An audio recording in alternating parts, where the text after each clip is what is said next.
चलो आज हम लोग पढ़ेंगे संस्कृत क्लास 10th का प्रथम पाठ जिसका नाम है मंगलम।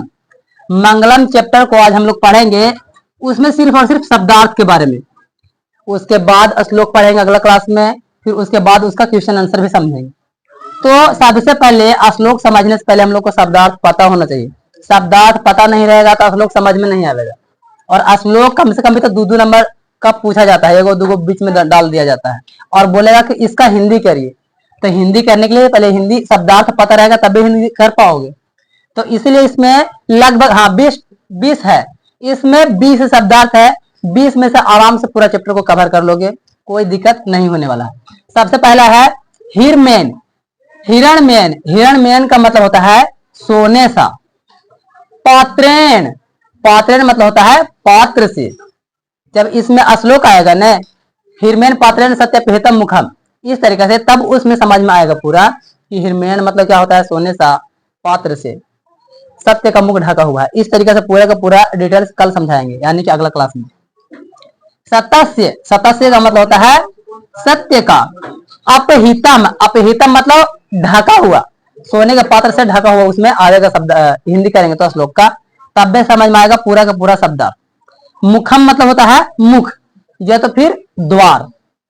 अपाविरणु, अपाविरणु मतलब होता है कि हटा दीजिए। कोई भी चीज के ऊपर में आवरण लगा हुआ रहता है तो हम लोग बोलते हैं ना कि इसको हटा दो, तो वही होता है हटा देना। सत्य धर्माय, यानी कि सत्य धर्मवान के लिए, यानी कि सत्य के लिए, सीधा सीधी बात समझना है। सत्य धर्माय मतलब सत्य धर्म के लिए, सत्य धर्म की प्राप्ति के लिए जो भी कुछ करना है सो। दृष्टये, दृष्टये मतलब होता है प्राप्ति के लिए, कोई भी चीज पाने के लिए। अनोह, अनोह मतलब होता है अनु से या सूक्ष्म से, यानी कि एकदम छोटा, एकदम सूक्ष्म से भी सूक्ष्म, एकदम छोटा होता है। अनोन्या, अनियान यानी कि सूक्ष्म या अनु।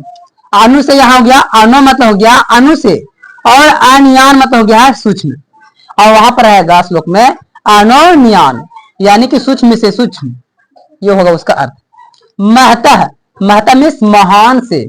अब वहां पर श्लोक में आएगा अनोन्यान महतो महान, सूक्ष्म सूक्ष्म और महान से महान, यानी कि महता मतलब होता है महान। महियान मतलब भी होता है महान।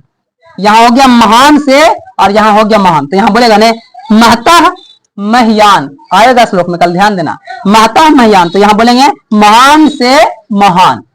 जंतु, जंतु मतलब प्राणी या जंतु कह सकते उसको। जंतु मतलब प्राणी जो जीवित है, जंतु मतलब प्राणी। गुहायाम, गुहायाम मतलब हृदय रूपी गुफा, यानी कि अंदर के बात बोल रहा है ना कि आत्मा कहाँ रहता है, हृदय रूपी गुफा में रहता है, हम लोग के अंदर रहता है, उसका बात होगा कल। विद शोकः, विद शोकः मतलब होता है शोक रहित, यानी कि कोई चीज के बारे में ज्यादा चिंतन विषय नहीं करना है, एकदम शोक रहित होकर के सोचना है, बोलना है। पंथः, पंथः मीन्स होता है मार्ग या तो फिर रास्ता, मार्ग या तो फिर रास्ता, बोलते हैं कि पथ, वही है पंथा है संस्कृत में। पथ मतलब रास्ता होता है, मार्ग होता है, वही बात यहाँ है पंथा। वित्तः, वित्तः मतलब विस्तार होता है।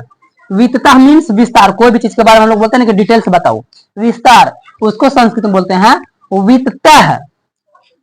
संयंदमाना मतलब होता है प्रवाहित होती हुई। संयंदमाना यानी कोई नदी प्रवाह हो सकता है या कुछ भी प्रवाह वहां पर हो सकता है, लेकिन यहाँ पे नदी प्रवाह का ही बात होगा श्लोक में। संयंदमाना यानी कि प्रवाहित होते हुए, यानी कि नदी प्रवाह के बारे में श्लोक में बात होगा। अनिर्तम यानी कि मिथ्या या झूठ, जिसको हम लोग बोलते हैं कि असत्य, झूठ बोलता है, तो वही हो गया मिथ्या या झूठ, इसी को संस्कृत बोलते हैं अनिर्तम। अत्यति यानी कि पार कर जाता है, अत्यति मतलब पार कर जाता है। बस इतना ही हम लोग को शब्दार्थ याद रहेगा तो चैप्टर नंबर 1 हम लोग का खत्म हो जाएगा, मंगलम पाठ वाला। श्लोक भी पूरा अच्छा समझ में आएगा।